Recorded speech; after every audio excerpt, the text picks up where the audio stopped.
Assalamualaikum warahmatullahi wabarakatuh. Perkenalkan, nama saya Andi Arif Ramadan dari kelas 3B NIM 1999407.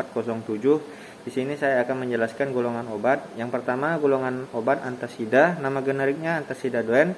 Kemudian nama dagangnya antasida doen dan posologinya yaitu alhidroksida 200 mg. Sedangkan indikasinya yaitu untuk meringankan gejala akibat kelebihan asam lambung. Kemudian kontraindikasinya yaitu penderita yang mengalami hipersensitivitas terhadap aluminium dan magnesium.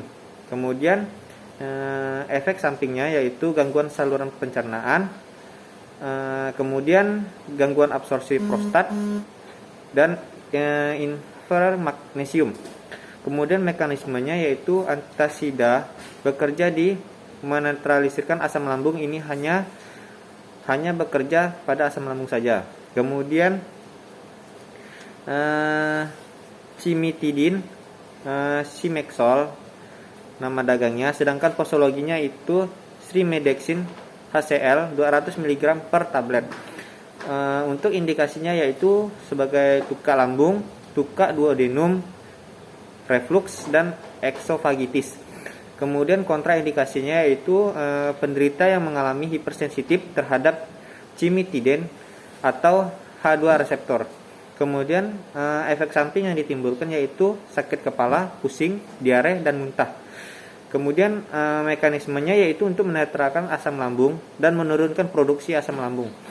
Kemudian dari golongan OAINS,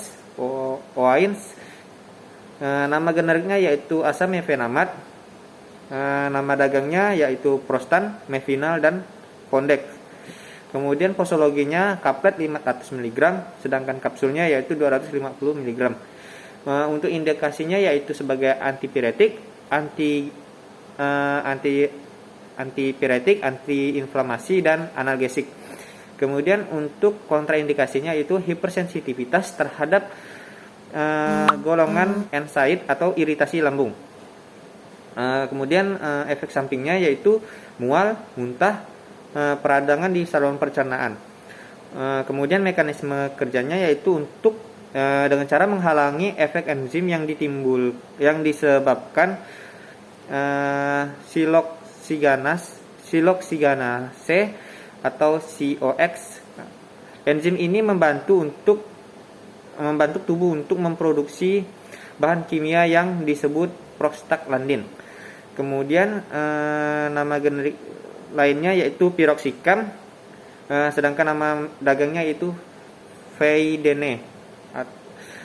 Sedangkan untuk posologinya yaitu gel yang mengandung piroxicam sebanyak 0,5%. Sedangkan untuk indikasinya yaitu untuk nyeri atau rasa sakit dan meradang seperti osteoartritis. Kemudian kontraindikasinya yaitu penderita yang mengalami hipersensitivitas terhadap piroxicam, aspirin, atau golongan AINS lainnya. Kemudian untuk efek sampingnya yaitu mual, muntah, dan gangguan pada saluran pencernaannya. Kemudian untuk mekanismenya yaitu menghambat kerja enzim sikloganase -1 atau COX-1. Kemudian golongan obat proton pump inhibitor atau PPI, di mana nama generiknya yaitu omeprazol, sedangkan nama dagangnya yaitu omeprazol, Trilok, Oxib, dan Impipum Proser, di mana posologinya yaitu 200 mg. Sedangkan untuk indikasinya yaitu tuka lambung gastrohiporitis, reflux, dan dianase atau GEDD. Kemudian untuk kontraindikasinya yaitu penderita yang mengalami hipersensitivitas terhadap dari kandungan obat inhibitor proton pump inhibitor atau PPI. Kemudian efek sampingnya yaitu gangguan gastritis, sakit kepala, dan ruam pada kulit. Untuk mekanismenya yaitu mengatasi masalah perut, kerongkongan, dan kerongkongan yang diakibatkan oleh asam lambung.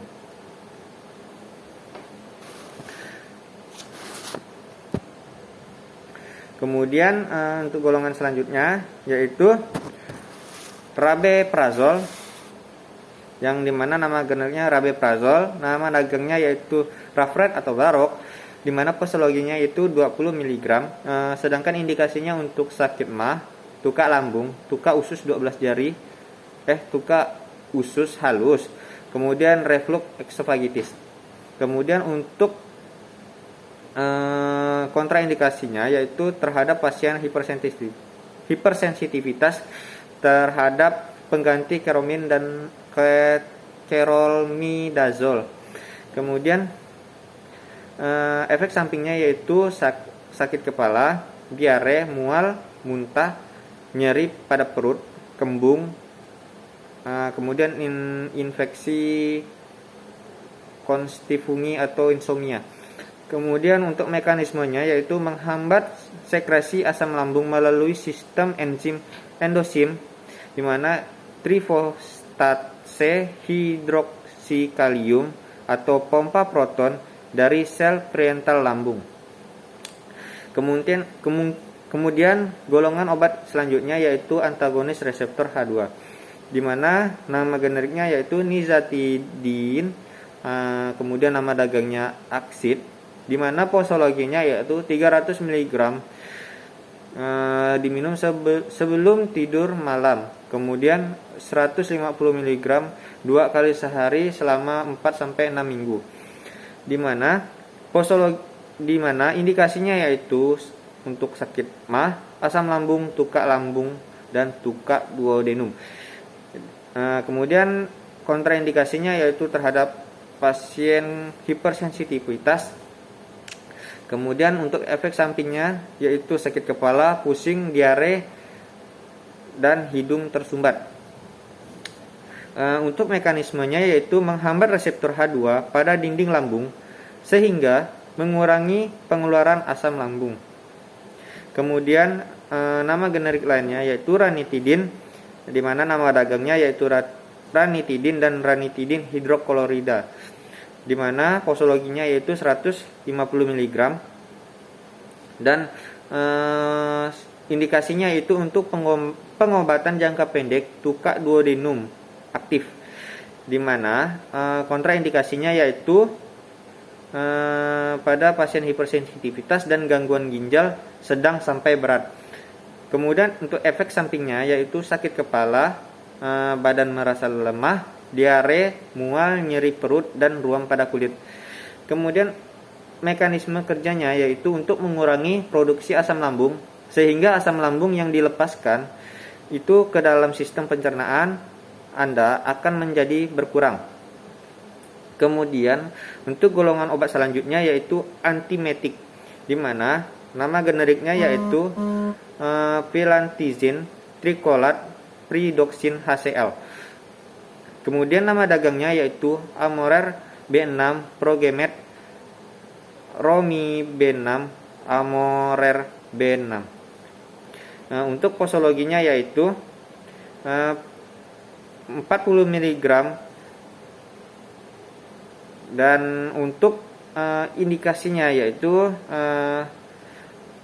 muntah karena hamil, kemudian pasca operasi mood.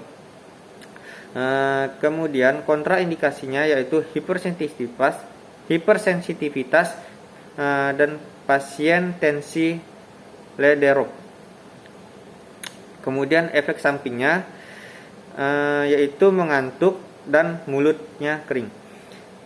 Sedangkan untuk mekanismenya yaitu untuk menghambat rasa ingin muntah pada sistem saraf fungsi otak. Kemudian untuk nama generiknya di mana ondansetron dan nama dagangnya yaitu odansetin, ruamsetin, dan tronfensis. Sedangkan untuk posologinya yaitu tablet 4 mg sampai 8 mg, injeksi 4 mg atau 2 mili sampai 8 mg per 4 mili, kemudian sirup sebanyak 4 mg per 5 mili. Kemudian untuk indikasinya yaitu penanganan mual dan muntah karena tromoterapi sistolik dan yang lain. Untuk kontraindikasinya yaitu hipersensitif. Kemudian untuk efek sampingnya yaitu reseptor antagonis mual dan muntah disebabkan oleh kemoterapi kanker. Sedangkan untuk mekanisme kerjanya yaitu untuk menghambat ikatan setoranum pada reseptor SHT3 dan sehingga pengguna mual dan berhenti untuk muntah. Baiklah, sekian penjelasan saya. Mohon maaf apabila ada kekurangan. Wabillahi taufiq wal hidayah. Wassalamualaikum warahmatullahi wabarakatuh.